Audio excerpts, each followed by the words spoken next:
Alors on peut déjà se demander si c'est possible d'adopter une personne majeure et surtout pourquoi vouloir adopter une personne majeure. Donc déjà, oui, c'est possible d'adopter un majeur et en général, ça va avoir pour but de concrétiser un lien d'affection, une relation qu'on estime filiale et qu'on souhaite voir admis par la justice. Par exemple, ça va pouvoir concerner les familles recomposées ou dans des familles, certaines relations qui se sont nouées de manière très forte et avec un désir de pouvoir concrétiser davantage cette relation. On parle aussi souvent de fiscalité ou de succession pour l'adoption simple. Ça peut également être un des moteurs de la volonté d'adopter un enfant, bien que, on en parlera ensuite, ça ne peut, à mon sens, être la seule raison. Alors, à quoi ça sert? Quels vont être les effets de l'adoption simple de l'enfant majeur? Le premier effet, le principal, ça va être la création d'un nouveau lien de filiation, ce qui signifie que l'adopté va conserver sa famille d'origine, mais va également avoir un nouveau lien de filiation avec son adoptant ou ses adoptants. Ça peut également avoir une incidence sur le nom de famille, puisque l'adopté pourrait adjoindre ou remplacer son nom de famille initial avec le nom de famille de l'adoptant. Donc ça va vraiment se faire selon le consentement des uns et des autres. Par ailleurs, une autre des conséquences, ça va être sur la succession, puisque lorsqu'on a l'adoption qui est effective, l'adopté devient héritier de l'adoptant, au même titre que par exemple d'autres enfants biologiques, et donc ça va forcément avoir une incidence dans le cadre de cette succession, ce qui va permettre à finalement cet adopté de pouvoir hériter à la fois de sa famille d'origine, mais également de la famille de son adoptant. Petite réserve par rapport à ça, ça va donner les mêmes effets vis-à-vis des adoptants, mais pas vis-à-vis des parents de l'adoptant, c'est-à-dire des grands-parents. Si les grands-parents ne font rien, ça reviendra au même que les autres enfants biologiques. Par contre, les grands-parents peuvent dire par testament notamment qu'ils ne sont pas d'accord pour que l'adopté hérite de la même manière que leurs autres petits-enfants. Et dans ces cas-là, c'est tout à fait possible, contrairement aux enfants biologiques. Par contre, ce qu'il faut bien différencier, c'est que certes, l'adopté devient héritier de l'adoptant, cependant au niveau des droits de succession, il faut être beaucoup plus mitigé.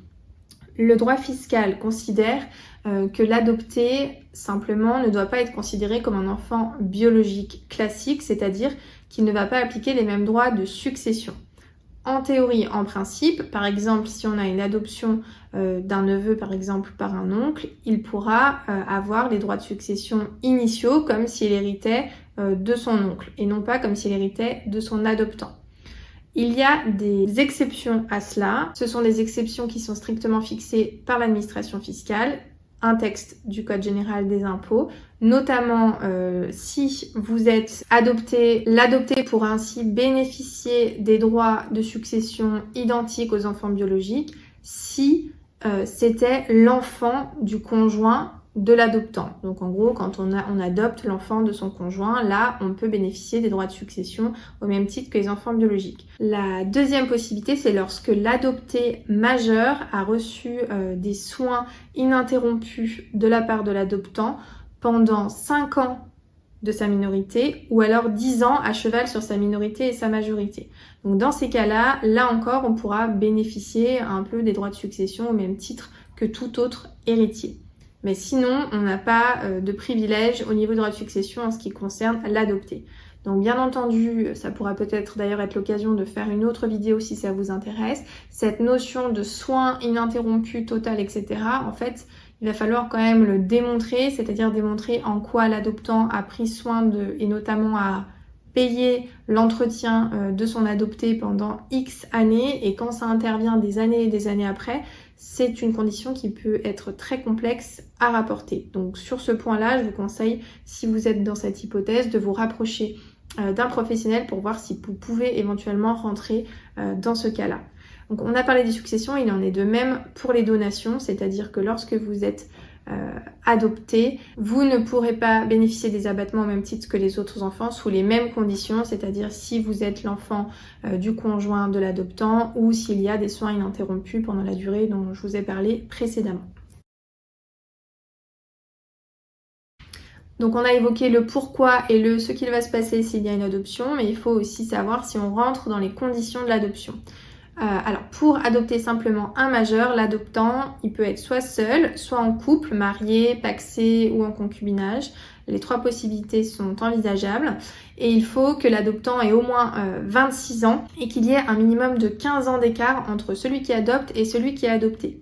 Sauf dans le cas de l'adoption de l'enfant du conjoint où on est réduit à 10 ans au lieu des 15 ans dont je vous ai parlé juste avant. Comment est-ce qu'on fait concrètement du coup pour adopter une personne majeure? Vous rentrez dans les conditions, c'est bien ce que vous souhaitez, vous avez envie de concrétiser un lien de filiation, vous êtes OK avec les conséquences que ça va apporter. Donc comment vous faites? Eh bien d'abord il y a un recueil des consentements qui est fait devant notaire par acte authentique. Ensuite vous allez avoir le dépôt d'une requête devant le tribunal judiciaire de votre lieu de résidence si vous vivez en France. Et dans cette requête, vous allez indiquer pourquoi vous demandez l'adoption de cette personne majeure, les raisons en fait qui vous poussent à le faire et le juge va pouvoir examiner ces raisons. En ce qui concerne la possibilité ou l'obligation d'avoir un avocat, le recours à un avocat est obligatoire sauf si vous avez recueilli la personne que vous allez adopter avant ses 15 ans. Sinon, vous êtes obligé d'avoir un avocat qui vous accompagne.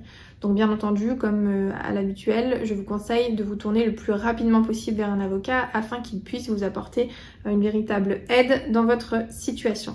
Donc ensuite, une fois que cette requête va être déposée, elle va être envoyée au procureur de la République pour avis, il va y avoir une étude, puis une décision, et etc., etc. Ensuite, ça va être transcrit sur les actes d'état civil de manière assez classique. Le dernier point que je souhaitais évoquer avec vous était de savoir si on peut éventuellement revenir sur une adoption simple. Est-ce qu'elle est révocable? Donc, elle n'est pas vraiment révocable, elle est plutôt définitive, sauf en cas de motif grave. C'est le juge qui peut décider à ce moment-là qu'on puisse révoquer cette adoption, notamment s'il y a eu des faits de violence entre l'adopté et l'adoptant, un alcoolisme grave, une conduite vraiment particulière. Ça peut pas être par exemple juste on ne s'entend plus ou je ne suis plus avec la mère de cet enfant. Voilà, tout ça c'est pas valable. Donc il y a une révocabilité mais c'est quand même assez limité. En résumé, il est tout à fait possible d'adopter un enfant majeur, notamment par exemple si vous avez élevé un enfant du fait d'une union avec une personne et que vous souhaitez concrétiser cette relation. Mais il faut bien savoir pourquoi vous voulez le faire et avoir conscience des conséquences un peu irrémédiables de la chose. Donc n'hésitez surtout pas, si vous envisagez ce projet, de vous tourner vers un avocat afin de pouvoir vraiment être conseillé, aiguillé et de voir au cas par cas si ça correspond à vos attentes et à votre situation. À bientôt! Vous pouvez nous retrouver via notre site internet et nous suivre sur notre chaîne YouTube, mais aussi sur tous nos réseaux, Instagram, Facebook et LinkedIn. Vous pouvez nous retrouver en podcast sur toutes les plateformes disponibles, par exemple Ocha, Apple Podcasts, Deezer ou Spotify. N'hésitez pas à nous mettre un pouce bleu et à vous abonner. À bientôt.